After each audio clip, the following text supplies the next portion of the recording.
नमस्कार, मैं रविश कुमार। साथियों, यह मेरा ऑफिशियल चैनल है बुलेटिन लाइन, जिस पर मैं आप लोगों को पेंशन से जुड़ी हर वह खबर देता हूं जो आप लोगों के लिए बहुत महत्वपूर्ण है। और अगर अभी तक आपने इस चैनल को सब्सक्राइब नहीं किया है तो इस चैनल को जल्दी सब्सक्राइब करें, घंटी के निशान को ऑल पर सेट करें ताकि हर अपडेट आप तक सबसे पहले पहुंचे। तो चलिए वीडियो शुरू करते हैं। आज हम आपके लिए लेकर आए हैं वह 3 ऐतिहासिक और महत्वपूर्ण खबरें जिनका सीधा संबंध करोड़ों EPS 95 पेंशन धारकों, केंद्रीय कर्मचारियों, राज्य कर्मचारियों और देश के हर संगठित क्षेत्र के कार्यकर्ता की जेब और उनके भविष्य से है। आज की यह बुलेटिन बेहद खास है क्योंकि आज हम 3 बड़े बदलावों पर परत दर परत विश्लेषण करने जा रहे हैं। सबसे पहले हम उस महाबदलाव की बात करेंगे जिसकी गूंज श्रम मंत्रालय से लेकर देश के हर कोने में सुनाई दे रही है। कर्मचारी भविष्य निधि संगठन यानी EPFO एक ऐसा क्रांतिकारी कदम उठाने पर विचार कर रहा है जो सामाजिक सुरक्षा के पूरे ताने बाने को बदल सकता है। जी हाँ, अनिवार्य PF सदस्यता की वेतन सीमा को ₹15,000 से बढ़ाकर ₹25,000 करने का प्रस्ताव लगभग तैयार है। यह क्यों हो रहा है, इससे आपकी इन हैंड सैलरी पर क्या असर पड़ेगा और कैसे लगभग 1 करोड़ नए कर्मचारी इस सुरक्षा कवच के दायरे में आ जाएंगे, इसका पूरा विश्लेषण हम करेंगे। इसके बाद हम सीधे चलेंगे राज्यों की ओर और बात करेंगे उस महंगाई राहत की जिसका इंतजार लाखों कर्मचारी और पेंशन भोगी कर रहे थे। 1 नहीं, 2 नहीं, बल्कि 6 बड़े राज्यों ने अपने कर्मचारियों के लिए महंगाई भत्ते यानी DA और DR में 3% की जबरदस्त बढ़ोतरी की घोषणा कर दी है। यह कौन से 6 राज्य हैं? आपको यह बढ़ा हुआ पैसा कब से मिलेगा और जुलाई से लेकर अब तक का जो बकाया यानी एरियर है उसका भुगतान कैसे होगा, यह सब हम आपको विस्तार से बताएंगे। और अंत में हम बात करेंगे PF निकासी के उन नियमों की जिनमें हाल ही में बड़े संशोधन किए गए हैं। क्या अब PF से पैसा निकालना पहले से ज्यादा आसान हो गया है? शिक्षा और विवाह के लिए आप कितनी बार और कितना पैसा निकाल सकते हैं और वह कौन सा नया नियम है जो कहता है कि आपको अपने खाते में 25% बैलेंस रखना ही होगा? यह तीनों खबरें आपके वित्तीय जीवन पर गहरा असर डालने वाली हैं। इसीलिए हम आपसे केवल एक ही निवेदन करते हैं कि इस महत्वपूर्ण जानकारी को समझने के लिए इस वीडियो को शुरू से लेकर अंत तक पूरा ध्यान से अवश्य देखिएगा। यह आपके हक और आपके भविष्य का सवाल है। और हाँ, अगर आप पहली बार हमारे साथ जुड़ रहे हैं तो चैनल को सब्सक्राइब करके घंटी के निशान को ऑल पर सेट करना ना भूलें और इस वीडियो को अपने सभी दोस्तों और परिवार के सदस्यों के साथ साझा करें ताकि वे भी इन बड़े बदलावों से अवगत हो सकें। तो चलिए आज की सबसे बड़ी और पहली खबर से शुरुआत करते हैं जो सीधे तौर पर कर्मचारी भविष्य निधि संगठन EPFO से जुड़ी है और देश के संगठित क्षेत्र के करोड़ों कर्मचारियों के भविष्य को एक नई दिशा दे सकती है। जी हाँ, कर्मचारियों और कामगारों के लिए एक बहुत बड़ी खुशखबरी दरवाजे पर दस्तक दे रही है। सूत्रों के हवाले से जो खबर निकल कर आ रही है उसके मुताबिक कर्मचारी भविष्य निधि संगठन जल्द ही अपनी अनिवार्य सदस्यता के लिए मौजूदा वेतन सीमा को बढ़ाने पर गंभीरता से विचार कर रहा है। अभी का नियम क्या है? मौजूदा व्यवस्था के तहत जिस भी कर्मचारी का मूल वेतन और महंगाई भत्ता मिलाकर ₹15,000 प्रति माह तक होता है उसके लिए EPFO योजना का सदस्य बनना अनिवार्य है, यानी उसकी सैलरी से PF कटना ही कटना है। लेकिन ₹15,000 से एक भी ज्यादा वेतन पाने वाले कर्मचारी इस अनिवार्य दायरे से बाहर हो जाते थे और यह नियोक्ता और कर्मचारी की आपसी सहमति पर निर्भर करता था कि वे PF योजना से जुड़ना चाहते हैं या नहीं। लेकिन अब श्रम मंत्रालय इस सीमा को एक लंबी छलांग देने की तैयारी में है। प्रस्ताव यह है कि इस ₹15,000 की सीमा को बढ़ाकर सीधे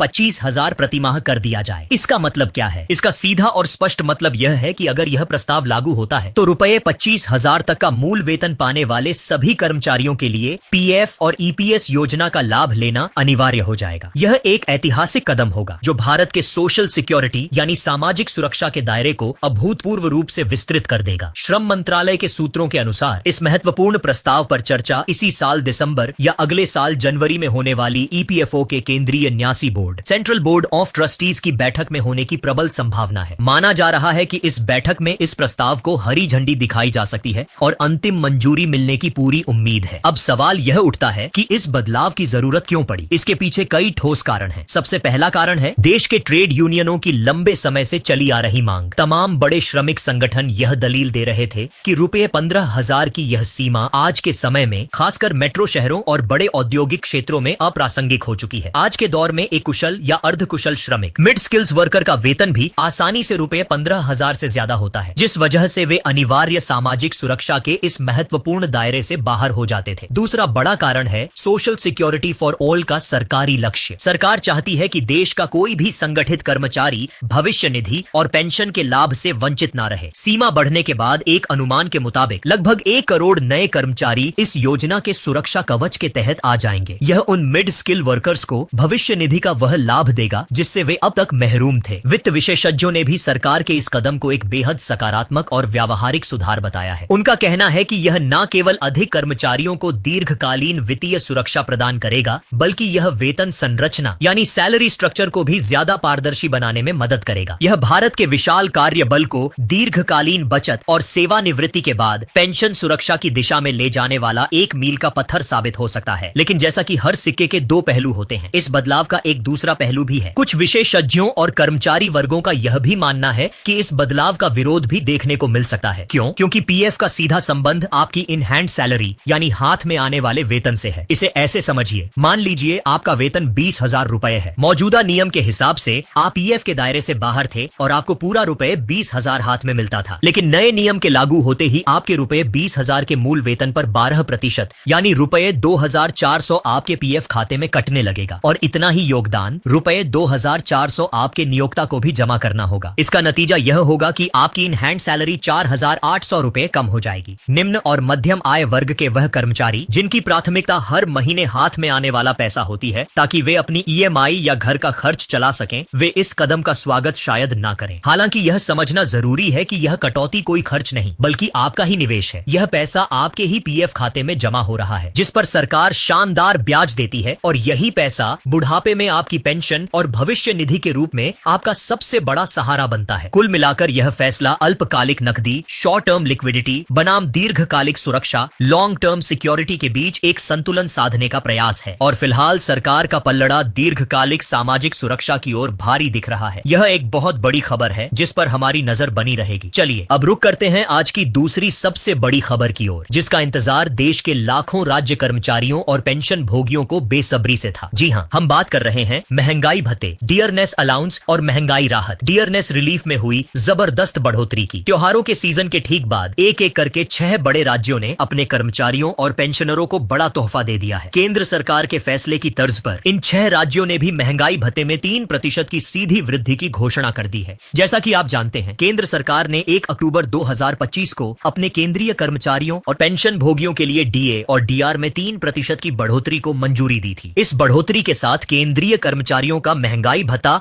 50% से बढ़कर 53% हो गया था। अब इसी क्रम में 6 राज्यों ने भी अपने कर्मचारियों को यह राहत दी है। आइए जानते हैं कौन कौन से हैं वे राज्य और आपको इसका लाभ कैसे और कब से मिलेगा। इस सूची में सबसे ताजा नाम जुड़ा है हरियाणा का। हरियाणा सरकार ने शुक्रवार को एक आधिकारिक घोषणा करते हुए राज्य के कर्मचारियों और पेंशन भोगियों के लिए महंगाई भत्ते डीए और महंगाई राहत डीआर को मौजूदा 50% से बढ़ाकर 53% कर दिया है। यह नई दरें उन सभी पर लागू होंगी जो 7वें वेतन आयोग के तहत अपना वेतन या पेंशन प्राप्त कर रहे हैं। सबसे महत्वपूर्ण बात है इसकी प्रभावी तिथि। यह वृद्धि 1 जुलाई 2025 से प्रभावी मानी जाएगी। इसका मतलब है कि कर्मचारियों को एरियर यानी बकाये का भी भुगतान किया जाएगा। मुख्य सचिव अनुराग रस्तोगी द्वारा जारी किए गए पत्र के अनुसार बढ़ा हुआ 53% डीए और डीआर अक्टूबर महीने के वेतन और पेंशन के साथ जुड़कर मिलेगा, जिसका भुगतान नवंबर में होगा। और बात करें बकाये की तो जुलाई, अगस्त और सितंबर इन 3 महीनों का जो बकाये का पैसा यानी 3% की वृद्धि का अंतर है, उसका भुगतान भी नवंबर माह के अंदर ही कर दिया जाएगा। यह हरियाणा के लाखों कर्मचारियों के लिए एक बड़ी सौगात है। लेकिन हरियाणा अकेला नहीं है। हरियाणा के अलावा 5 और राज्यों ने यह कदम उठाया है। बिहार, राजस्थान, असम, अरुणाचल प्रदेश और उत्तर प्रदेश की सरकारों ने भी अपने अपने राज्य के कर्मचारियों, पेंशन भोगियों और पारिवारिक पेंशन भोगियों के लिए महंगाई भत्ते में 3% की इस वृद्धि को मंजूरी दे दी है। इन सभी राज्यों में यह बढ़ोतरी 1 जुलाई 2025 से ही प्रभावी होगी। यानी इन सभी राज्यों के कर्मचारियों को जुलाई, अगस्त और सितंबर इन 3 महीनों का बकाया एरियर भी मिलेगा। अब कई लोगों के मन में यह सवाल होता है कि महंगाई भत्ते की समीक्षा कैसे होती है। तो आपको बता दें, केंद्र सरकार और उसी की तर्ज पर राज्य सरकारें हर साल 2 बार महंगाई भत्ते की समीक्षा करती हैं। एक बार जनवरी में और दूसरी बार जुलाई में। यह समीक्षा बढ़ती हुई महंगाई के आंकड़ों आईसीपी इंडेक्स के आधार पर की जाती है। पिछली बार जब मार्च में घोषणा हुई थी तब डीए को 47% से बढ़ाकर 50% किया गया था और इस बार घोषणा अक्टूबर में हुई है। लेकिन इसे लागू जुलाई से ही किया गया है ताकि कर्मचारियों को महंगाई का पूरा हर्जाना मिल सके। एक और अहम सवाल जो अक्सर पूछा जाता है कि क्या हर कर्मचारी के लिए डीए की राशि एक जैसी होती है, तो इसका जवाब है नहीं। महंगाई भत्ता हर कर्मचारी के लिए अलग अलग होता है। ऐसा इसीलिए है क्योंकि डीए की गणना हमेशा आपके मूल वेतन यानी बेसिक सैलरी पर की जाती है। उदाहरण के लिए अगर आपकी बेसिक सैलरी रुपए 20,000 है तो 3% डीए का मतलब हुआ रुपए 600 की बढ़ोतरी। लेकिन अगर किसी वरिष्ठ अधिकारी कर्मचारी की बेसिक सैलरी रुपए 1 लाख है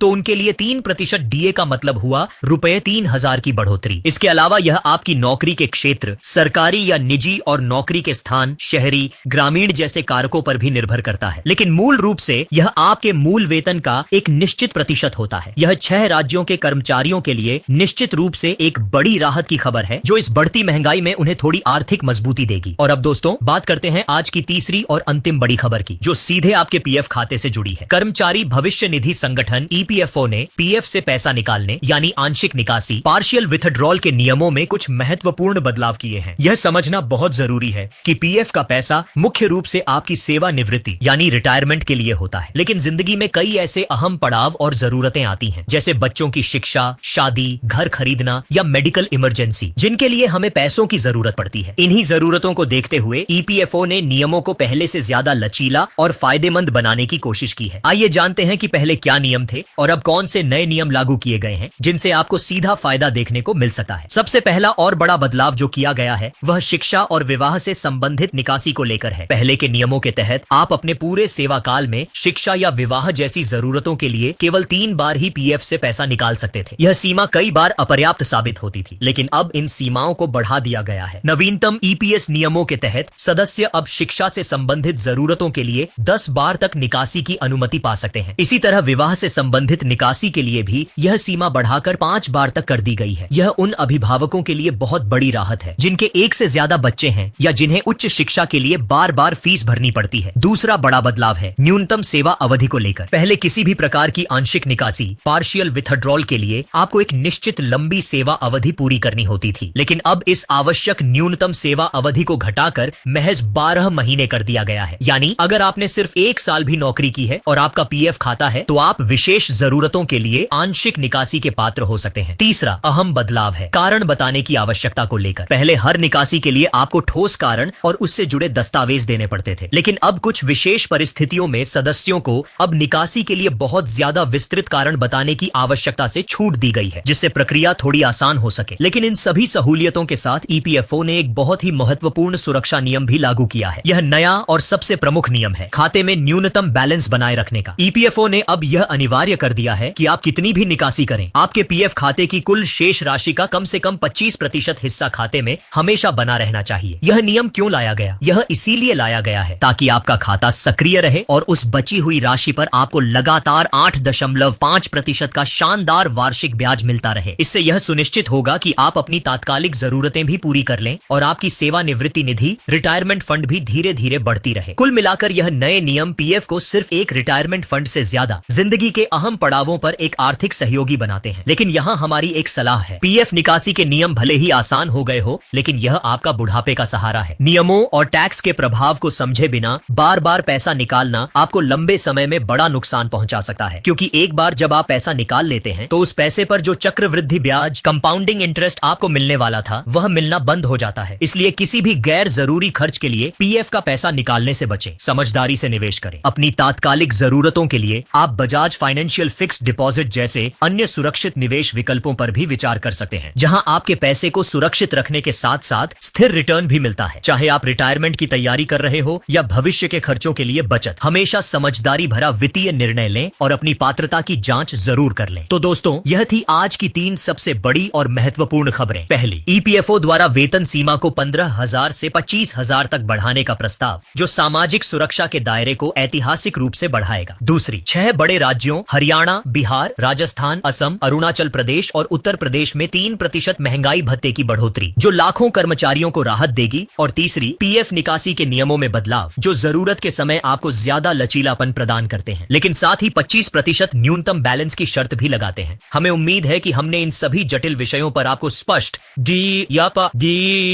सटीक और तथ्यों पर आधारित जानकारी दी होगी। यह वीडियो आपके लिए बहुत खास था और हमें विश्वास है कि आपको यह जानकारी पसंद आई होगी। अगर आपके मन में इन खबरों को लेकर कोई भी सवाल है तो नीचे कमेंट बॉक्स में जरूर पूछिएगा। हम आप सभी से एक बार फिर निवेदन करते हैं कि अगर यह वीडियो आपको महत्वपूर्ण लगा हो तो इसे एक लाइक जरूर कर दीजिएगा। चैनल पर पहली बार आए हैं तो सब्सक्राइब करके पास ही बने घंटे के निशान को दबाकर ऑल पर सेलेक्ट कर दें, ताकि पेंशन और कर्मचारियों से जुड़ी हर बड़ी अपडेट आप तक सबसे पहले पहुंच सके। और इस जरूरी जानकारी को अपने तक सीमित ना रखें, इसे अपने सभी फैमिली मेंबर्स, मित्र, दोस्तों और सहकर्मियों के साथ शेयर भी भी जरूर कर दीजिएगा। आज के लिए बस इतना ही।